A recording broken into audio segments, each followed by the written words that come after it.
जय Hind all of you, जुड़ते जाइए। जो भी जुड़ेंगे वो जय हिंद बोलेंगे और स्क्रीन कैसा दिख रहा है वो शेयर करेंगे। थोड़ा सा स्क्रीन की क्लियरिटी को शेयर करोगे।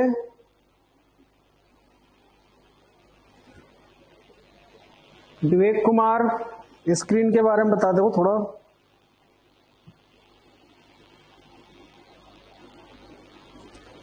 सबको स्क्रीन क्लियर नजर आ रही है? बिल्कुल सही, मेरे ख्याल से सही नजर आ रही होगी।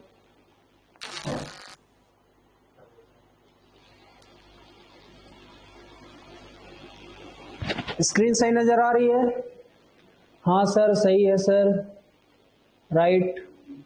चलिए ग्रेविटेशन स्टार्ट करना था। ग्रेविटेशनल एक्सेलरेशन कल की क्लास में बताया था।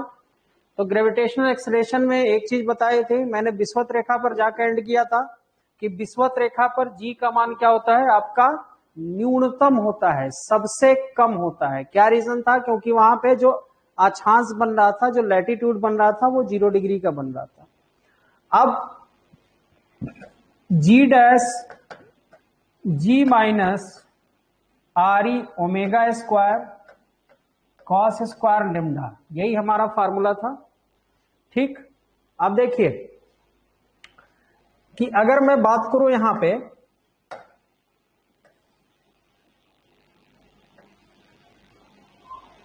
अर्थ के, तो ये हमारा साउथ पोल नॉर्थ पोल ये बनेगा और ये हमारा विषुवत रेखा इक्वेटर बन गया और यहां से हम एक लैटिट्यूड खींचते हैं अक्षांश, यहां बॉडी है हमारी। अब मान लो ये बॉडी यहां पे है, इस जगह पे है, तो हमारा लेम्डा फिर कितना हो जाएगा? हमारा अक्षांश से हमारा लेम्डा कितना हो जाएगा स्टूडेंट? अक्षांश से हमारा लेम्डा जो हो जाएगा वो हो जाएगा आपका 90 डिग्री। वो बेटा कितना हो जाएगा? वो हो जाएगा 90 डिग्री, 90 डिग्री हो जाएगा। ठीक है, तो 90 या 90 जैसे ही होगा तो आप समझ लो यहां पे कि ध्रुवों पर लेम्डा क्या हो जाएगा? 90 डिग्री। अक्षांश आपका 90 डिग्री हो जाएगा। तो ध्रुवों पे क्या कंडीशन बनेगी? तो ये जैसे ही cos 90 होगा ये पूरा पोर्शन खत्म हो जाएगा। तो जी डैश जी में से जो चीज सब्ट्रैक्ट हो रही थी, आप समझिए इस चीज को, जो पोर्शन घट रहा था वो घटना बंद हो जाएगा, वो फिर नहीं घटेगा। ठीक, तो जो घट रहा था वो फिर घटेगा नहीं, तो नहीं घटा तो जी डैश एग्जैक्ट आपकी जी के बराबर हो जाएगा, यानी कि लगभग आपका 9.8 मीटर पर सेकेंड स्क्वायर जो एग्जैक्ट वैल्यू होती है वो आपका पहुंच जाएगा। स्क्रीन फंस रहा है? स्क्रीन हमारी ओर से सही है बेटा, अपना वो चेक करो, थोड़ा सा अपने नेटवर्क को चेक करो। हमारी ओर से स्क्रीन सही है, कहीं फंस नहीं रही है। मैं भी इसको चेक कर रहा हूं, मेरे में भी ये चीज है। तो ये बिल्कुल सही चल रहा है, बिल्कुल सही चल रहा है। मेरे स्क्रीन पे, मोबाइल पे सब दिख रहा है। तो अपने नेटवर्क को थोड़ा सा चेक कर लो बेटा।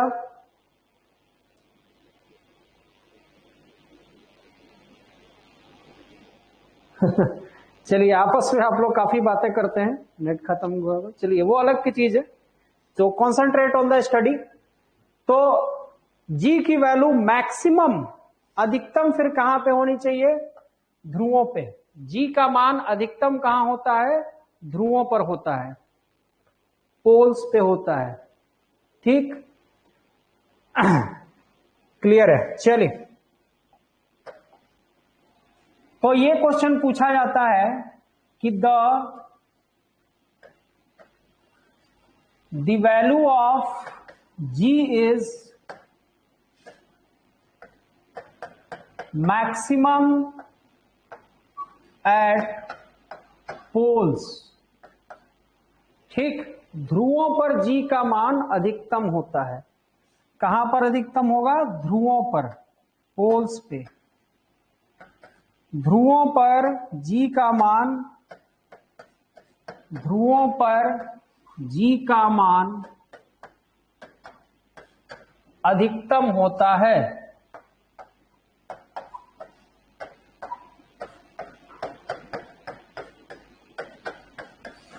ध्रुवों पर जी का मान क्या होता है? अधिकतम होता है, maximum. The value of G is maximum at the poles. Clear है?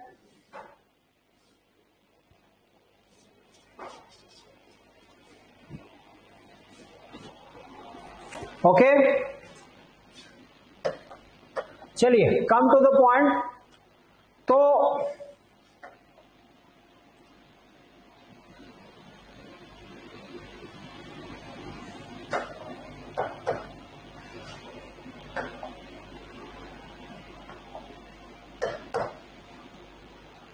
अब एक क्वेश्चन बहुत अच्छा सा पूछा जाता है। यहां हमने देखा कि कुछ स्थितियां ऐसी चल रही हैं,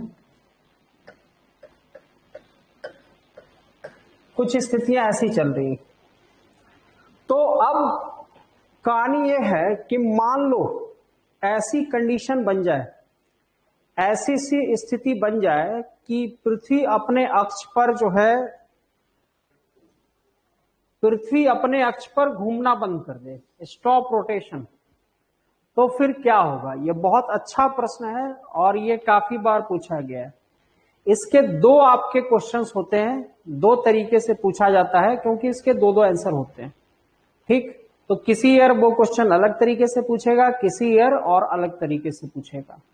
तो किन दो तरीकों से ये इस सेम प्रश्न को पूछ सकता है उसको समझ लेते हैं। तो क्वेश्चन ये होगा, चलिए क्वेश्चन ये है कि उसने पूछा, क्वेश्चन वही रहेगा लेकिन ऑप्शन में थोड़ा सा डिफरेंस आपको दिखेगा। क्वेश्चन ये है कि यदि पृथ्वी अपने अक्ष पर, यदि पृथ्वी अपने अक्ष पर, क्वेश्चन लिखना शुरू करो, यदि पृथ्वी अपने अक्ष पर घूमना बंद कर दे, यदि पृथ्वी अपने अक्ष पर घूमना बंद कर दे, तब पृथ्वी अपने अक्ष पर घूमना बंद कर दे, तब जी के मान में क्या परिवर्तन आएगा? पृथ्वी अपने अक्ष पे घूमना बंद कर दे तब जी के मान में क्या परिवर्तन आएगा? जी के मान में क्या परिवर्तन आएगा? If the earth stops its rotation, if the earth stops its rotation, then how the value of gravitational acceleration will change? How the value of gravitational acceleration will change? Okay, चलिए अब ऑप्शन में वो कैसा करेगा, ये प्रश्न तो यहां जो बोला मैंने वो डॉट डॉट डॉट प्रश्न में लिख दिया। ऑप्शन कुछ ऐसा रहेगा, जी का मान पृथ्वी पर हर जगह समान हो जाएगा। ठीक है, ये एक ऑप्शन हुआ। बी ऑप्शन हुआ जी 0 हो जाएगा, सी ऑप्शन हुआ जी नेगेटिव हो जाएगा, डी ऑप्शन कुछ भी इधर उधर का। तो आपका जो सही ऑप्शन है वो बिल्कुल यहां आपको दिख रहा है कि ए वाला ऑप्शन है कि जी का मान पृथ्वी पर हर जगह क्या हो जाएगा? इक्वल हो जाएगा। पहला तो आंसर ये आपसे एक्सपेक्ट करेगा। तो ऑप्शन में हो सकता है ये, आप बाकी तीन गलत ऑप्शन हो तो आप इस पे टिक करेंगे कि जी का मान पृथ्वी पर हर जगह क्या होगा? समान हो जाएगा। ठीक, the value of G will be equal everywhere on the earth. क्योंकि डिस्टर्ब कौन कर रहा था बेटा? तो डिस्टर्ब यही तो कर रहा था। जब ओमेगा ही आप 0 कर लोगे तो ये पूरा पोर्शन खत्म हो जाएगा। तो जैसे ही पूरा पोर्शन खत्म हो गया तो जी बराबर जी डैश ही तो हो जाएगा, जी बराबर जी डैश ही तो हो जाएगा। बात हो गई समझ में? ठीक, दूसरी स्थिति यह है कि हो सकता है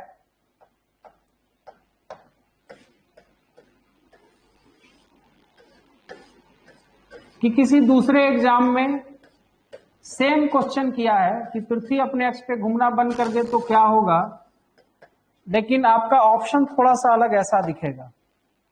ऐसा ऑप्शन, जी का मान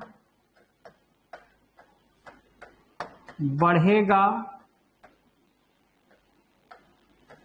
या बढ़ोतरी ध्रुवों पर सबसे कम विषुवत रेखा पर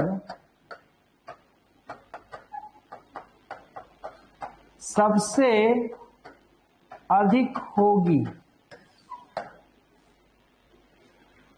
अगला ये ऑप्शन दे सकता है, the value of G will increase, the value of G will increase, okay, the value of g will increase and this increasement is maximum at equators and minimum at poles, maximum at equators and minimum at poles।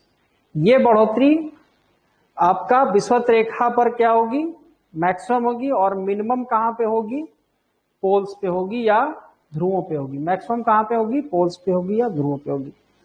उसका कारण क्या है, G will increase and the poles but except at poles increases all places। yes, बिल्कुल, बाकी सारी जगहों पे क्या होगा, बढ़ेगा, पोल्स पे थोड़ा कम बढ़ेगा, या आप बोल सकते हैं बिल्कुल भी नहीं बढ़ेगा, क्योंकि ऑलरेडी पोल्स पे तो ये बराबर ही तो था।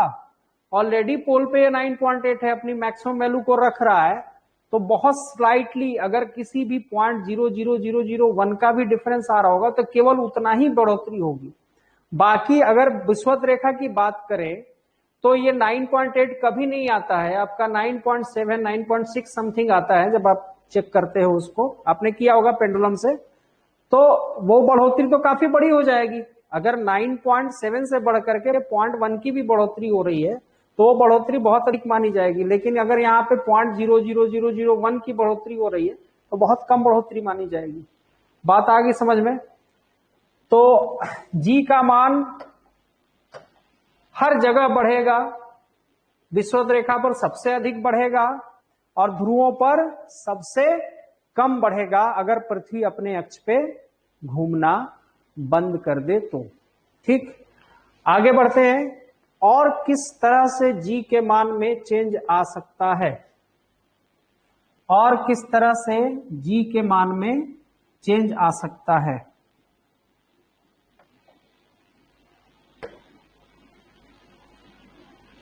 तो और दो तरीके से जी के मान में आपका बदलाव आ सकता है, जी के वैल्यू में चेंज आ सकता है। और दो तरीके हैं। पहला, ऊंचाई के कारण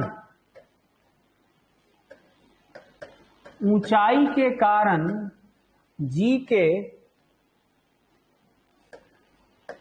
मान में परिवर्तन।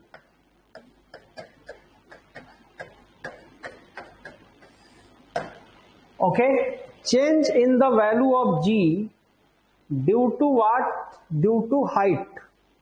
ऊंचाई के कारण जी के मान में परिवर्तन, change in the value of G due to height. ऊंचाई के कारण किस तरह से ये चेंज आता है, तो ऊंचाई के कारण जी के मान में परिवर्तन को देखते हैं। तो हाइट की वजह से वो कैसे चेंज आ रहा है,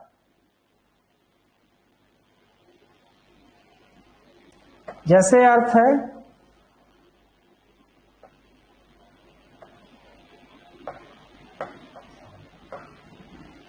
ये रेडियस हो गया आपका और ये हाइट हो गया, ऊंचाई।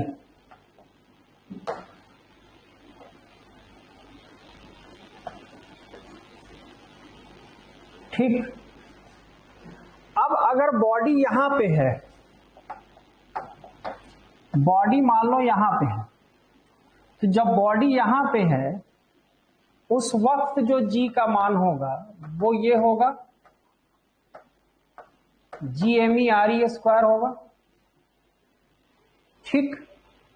और जब बॉडी यहां पे आ जा रही है इस जगह पे, उस वक्त जो जी का मान होगा वो जी डैश होगा, और वो होगा GME और आपका RE प्लस H का होल स्क्वायर होगा। क्यों? क्योंकि एक पर्टिकुलर हाइट पे आ चुका है, पर्टिकुलर हाइट पे आ चुका है। ठीक। तो अब देखिए दो इक्वेशन हमारे पास मिल चुके हैं, दो इक्वेशन मिल चुके हैं। अब G dash upon G, G dash upon G, तो G डैश कितना है हमारा? GME RE plus H whole square, और G हमारा है GME RE का होल स्क्वायर। ये और ये हमारा कैंसिल हो गया, थोड़ा बड़ा मैं कर देता हूं, ये और ये हमारा कैंसिल हो गया।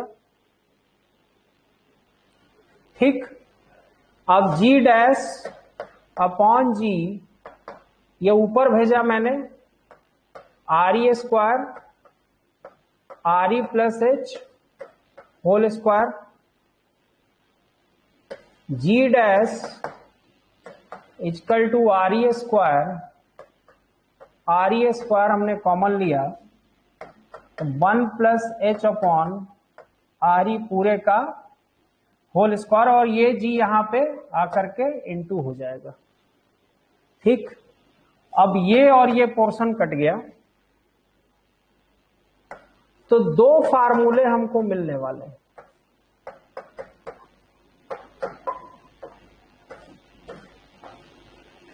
एक तो ये हमारा फार्मूला मिलेगा, ये फार्मूला मिलेगा, ये भी फार्मूला अपने आप में महत्वपूर्ण है, अपने आप में इंपॉर्टेंस रखता है। ठीक। तो एक तो ये फार्मूला मिल गया। अच्छा, ये फार्मूला लगेगा कब? आप इसको समझ लीजिए, ये कब लगता है? तब लगता है जबकि H हमारा ठीक रेडियस ऑफ अर्थ से बड़ा हो या फिर बराबर हो, तभी ये लगना है। आप समझ लीजिए, आप समझ लीजिए कि जब H हमारा, H अर्थ के रेडियस यानी 6400 किलोमीटर के ठीक इक्वल हो या फिर उससे बड़ा हो, उससे छोटा नहीं, उससे बड़ा हो, तब आपको ये लगाना है। बात आगे समझ में? आप समझिए मिलेगा। इस फार्मूले के मेरे ख्याल से नोट कर लिया होगा तुम लोगों ने। आगे एक और फार्मूले पे चलते हैं, इसको हटा ही देते हैं, नोट हो ही गया। तो G dash equal to G 1 plus H upon RE का whole square, G dash G ये ऊपर गया और पावर कितना हो गया? -2। ऊपर गया और पावर कितना हो गया? -2। अब मैथ में एक फार्मूला होता है, फार्मूला क्या, मैथ का एक चैप्टर होता है बायनोमियल थ्योरम। बायनोमियल थ्योरम में एक फार्मूला आता है कि फार्मूला क्या आता है? ये वाला फार्मूला सबने पढ़ा होगा, 1 प्लस एक्स का घात n बराबर 1 plus N X, 1 factorial n, n minus 1 2 factorial X square, ऐसा कुछ करके। तो द्विपद प्रमेय में आता है। तो बाकी के पावर से छोड़ देते हैं, चलो केवल हम इतना लेंगे, केवल हम इतना लेंगे बायनोमियल का,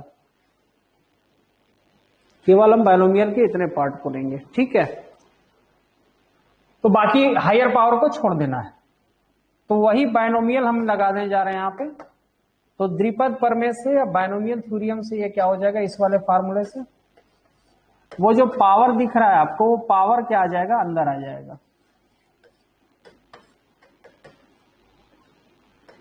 जो पावर दिख रहा है ना, वो पावर अंदर आ जाएगा।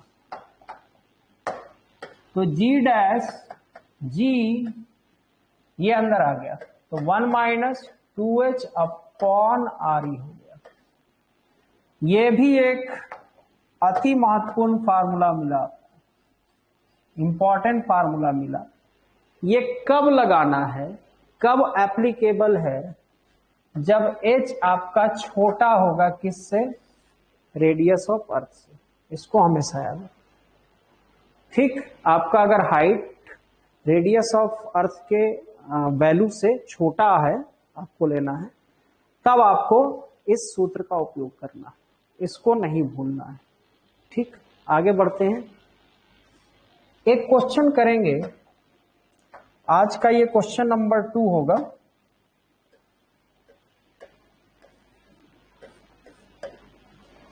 तो क्वेश्चन नंबर 2 ये है कि पृथ्वी तल से कितनी ऊंचाई पर जाने पर, जिनका बनेगा वो उसको जरूर बता देंगे, पृथ्वी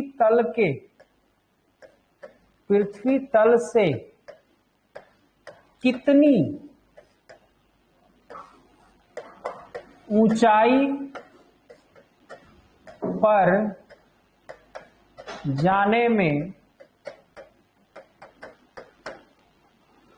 वस्तु का भार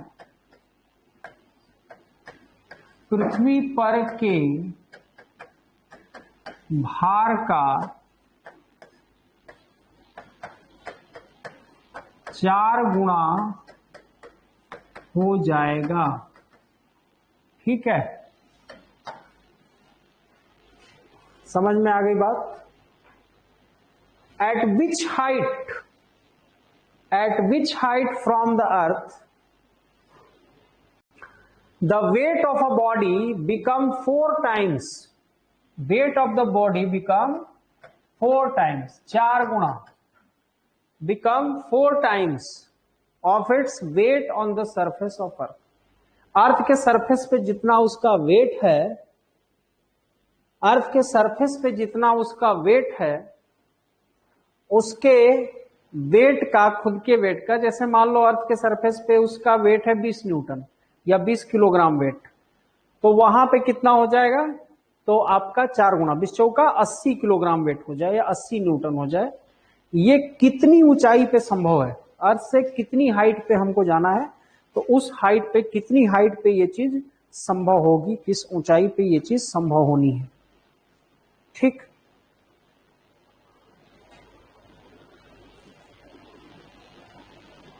किसी का आया हो तो वो बता दे। नहीं दिख रहा है, कौन है भाई? प्रांशु मिश्रा। वीडियोस हमारे सही चल रहे हैं, अपने नेटवर्क में आइए, थोड़ा मैदान में टहलिए, छत पे जाइए, यहां बिल्कुल सही दिख रहा है। दिक्कत होती है सारे बच्चों के आते, है ना? तो छत पे चलो जाओ, मैदान जहां भी नेटवर्क है। चलिए आगे बढ़ते हैं। कितनी ऊंचाई पर वस्तु का भार पृथ्वी के भार का 4 गुना हो जाएगा? भार कौन डिसाइड करता है? जी डिसाइड करता है। तो सीधा ये लिखा। अब चूंकि बहुत ज्यादा इंक्रीजमेंट हो रही है तो हाइट भी बहुत ज्यादा होगी, तो इस फार्मूले को हमको लेना है। ठीक, अब पृथ्वी की कितनी ऊंचाई, अपने भार का कितना हो जा रहा है? 4 गुना। 1 मिनट, यहां थोड़ा सा गड़बड़ मैंने लिख दिया। अपने भार का 1/4 होना चाहिए, क्योंकि ऊपर जाने पर भार में कमी आएगी। भार का 1/4, यहां पे 1/4 आपका होगा, क्योंकि ऊपर जब भी जाओगे बेटा तो भार में क्या होगी? कमी आएगी। ठीक है, तो 4 गुना नहीं होना चाहिए, यहां पे 1/4 होना चाहिए। ठीक है, यानी कि 20 है तो 5 किलोग्राम वेट कब हो जाए। चलिए, तो 1/4 गुना,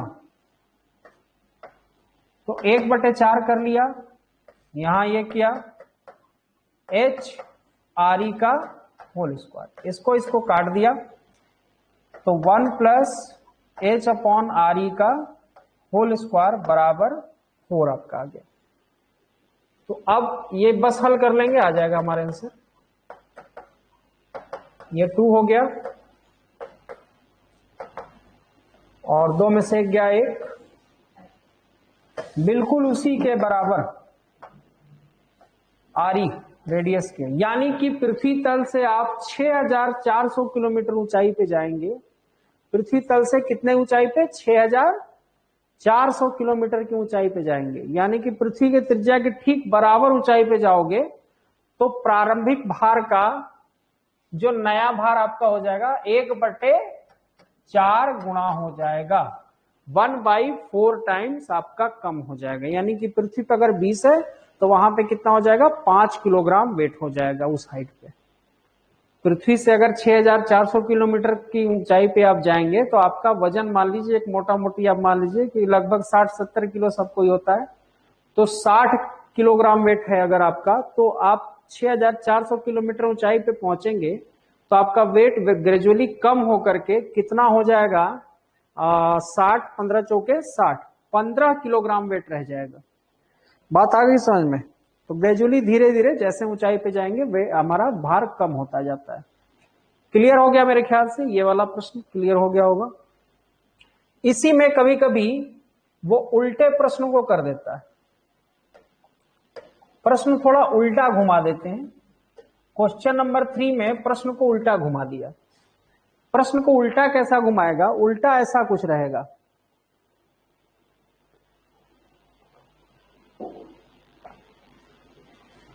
तो उल्टा जब प्रश्न को बेटा घुमाएगा तो ऐसा कुछ करेगा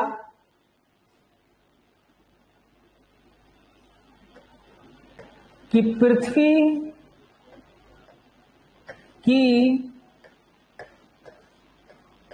त्रिज्या की दो गुनी होना चाहिए, पृथ्वी की त्रिज्या की 2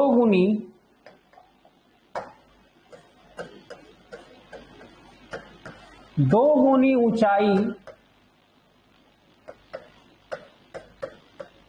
पर जाने पर वस्तु के भार में क्या परिवर्तन आएगा। What will be the change in the weight of a body when it goes the height which is at 2 times of the rate? पहले वाले में हाइट पूछ रहा था, दूसरे वाले में वेट अब कितना हो जाएगा, कि इतनी हाइट पे हम ले जा रहे हैं तो अब वेट कितना हो जाएगा। कितनी हाइट पे ले जा रहे हैं, पृथ्वी के त्रिज्या की 2 गुनी हाइट पे। If we bring the body at the height 2 times of the radius of earth, 2 times of the radius of earth, how its weight will change. तो फिर से कहानी वही है, जी डैश लिया, जी लिया, 1 + h/RE² लिया।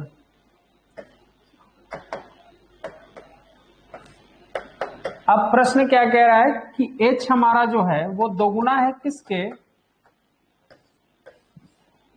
अर्थ के रेडियस के, त्रिज्या के।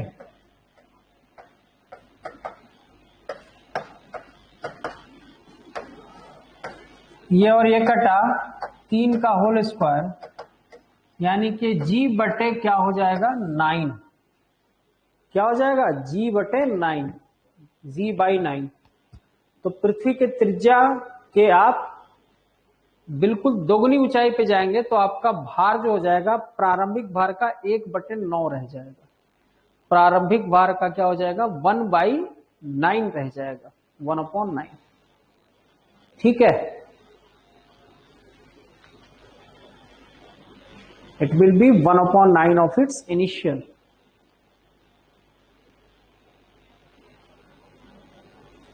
अपने इनिशियल का 1/9।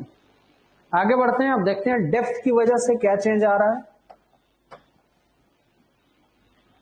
गहराई के कारण जी के मान में परिवर्तन, change in value of g due to depth, change in value of g due to depth। ठीक, change in g due to depth, गहराई के कारण। तो देखते हैं, यह तो हमारा हो गया, और गहराई के कारण जैसे इतनी गहराई पे मैं गया,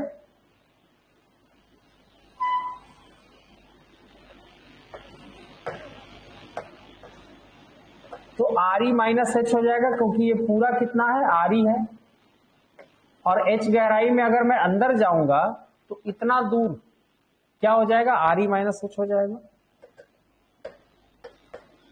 ये इतनी दूर कितना रह जाएगा, Re माइनस एच रह जाएगा, Re माइनस एच। मेरे ख्याल से क्लियर हो गया होगा। पूरी रेडियस Re है, H गहराई पे जाऊंगा तो इतने दूर का रेडियस कितना रह जाएगा, Re माइनस एच रह जाएगा। ठीक, पूरा डेरिवेशन नहीं करेंगे, पूरा वॉल्यूम निकाल के करना पड़ता है। सीधे मुद्दे पे आते हैं, और मुद्दा क्या है कि जी का मान क्या होगा। तो जी डैश अपॉन जी, ये सीधा, इसमें ज्यादा फार्मूले नहीं है, दो फार्मूले नहीं है, इसमें सिर्फ और सिर्फ एक ही फार्मूला है, और वो है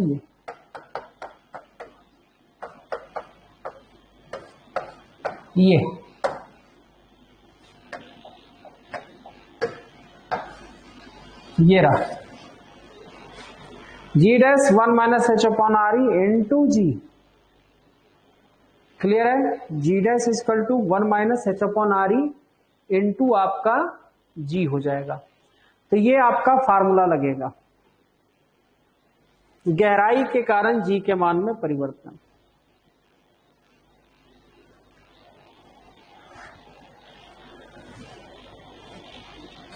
ठीक है, अब इसमें क्या प्रश्न है, देखिए कि मान लिए कि हम सेंटर पे चले गए, अगर H बराबर Re हो जाए, मतलब आप गहराई में तो जा रहे हैं, लेकिन कहां टहलते हुए पहुंच गए, सेंटर ऑफ अर्थ। जैसे ही गहराई में जाएंगे, ये गहराई में अंदर जा रहे हैं, तो आप जैसे ही H बराबर Re होगा, आप कहां पे पहुंच जाओगे, सेंटर ऑफ अर्थ पे ही तो पहुंच जाओगे टहलते हुए। यहां से टहलते हुए आप कहां पहुंच गए, अगर H बराबर Re होगा तो आप यहां से टहलते हुए बिल्कुल सेंटर ऑफ अर्थ पे पहुंच चुके हैं, अर्थ के कोर में आप चले गए, सेंटर ऑफ अर्थ। तो अर्थ के कोर पे, सेंटर ऑफ अर्थ में जी का मान देखिए क्या हो जाएगा, बहुत यूनिक सी वैल्यू आएगी। ये कटा, देखो शून्य आ गया, शून्य आ गया। तो इसका क्या निष्कर्ष निकाला, तो निष्कर्ष ये निकला, निष्कर्ष क्या निकला, निष्कर्ष ये निकला कि पृथ्वी के केंद्र पर, सेंटर पर, पृथ्वी के केंद्र पर जी का मान, पृथ्वी के केंद्र पर जी का मान 0 होता है।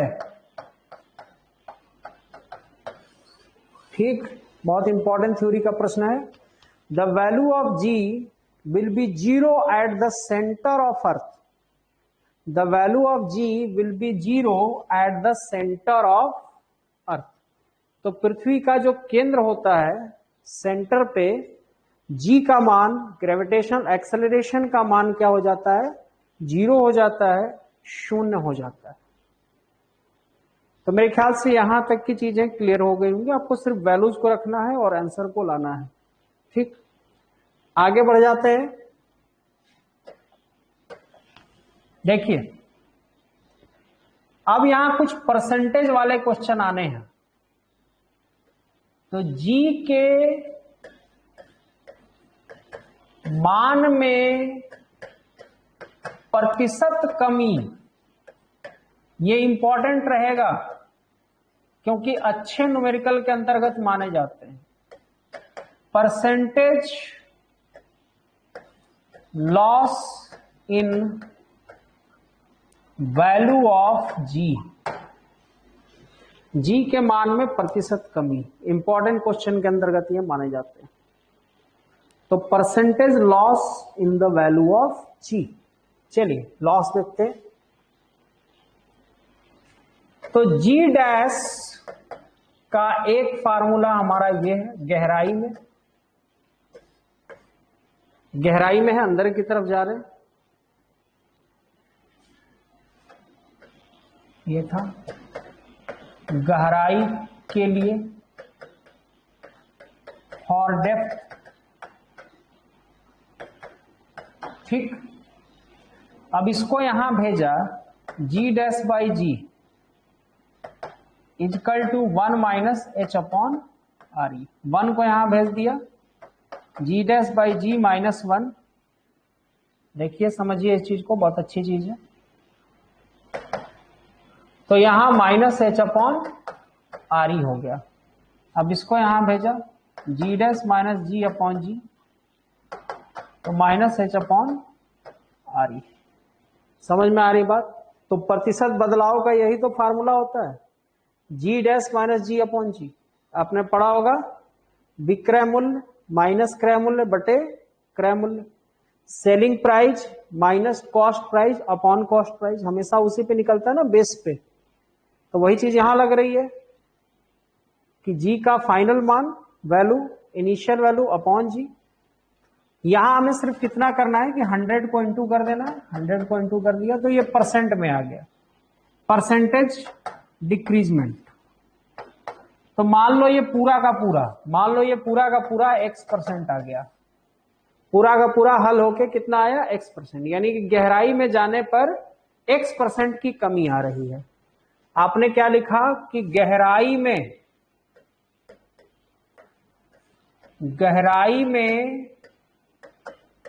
जाने पर x% की कमी किसमें हो रही है?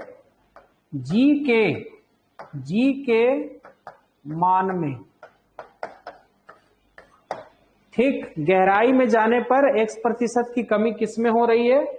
जी के मान में, वैल्यू ऑफ जी में, गहराई में जाने पर, ठीक है। समझ में आ गया होगा गहराई में जाने पर कितनी कमी हो रही है।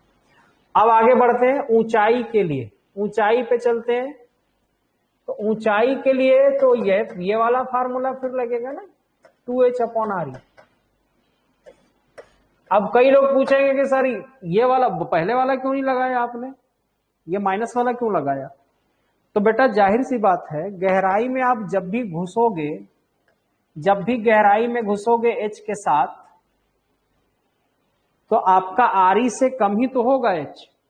आपकी हाइट क्या होगी? हमेशा उसकी त्रिज्या से कम ही तो होगी, लेस होगी ना। ये गहराई में घुस रहे हो, जितनी गहराई में जा रहे हो उतनी ही ऊंचाई पे जाना है, अलग नहीं।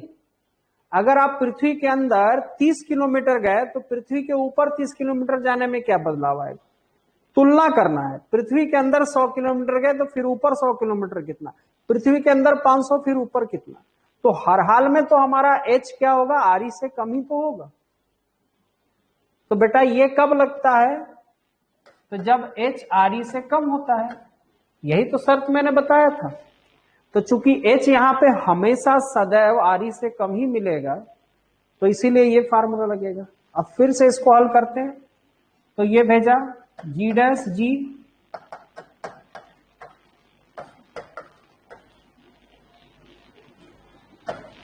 डैश बाई जी माइनस 1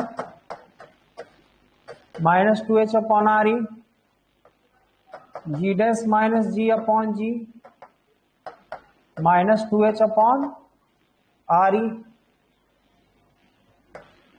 और फिर से ये परसेंटेज चेंज आ गया, केवल 100 को गुणा कर देना है, minus 2h R E into 100, ठीक। अब तुम मुझे ये बताओ, ये पूरा हमने क्या माना था? Minus H E upon r ई। 100 को हमने क्या माना था? x माना था। तो ये 2x% हो जाएगा, इसी को x माना था ना, यानी कि कितना हो गया? 2x% हो गया। यानी कि अगर गहराई में जाने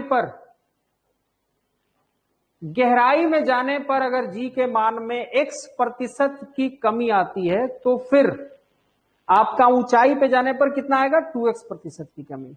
तो इसको एक साथ लिखेंगे, यदि जी के मान में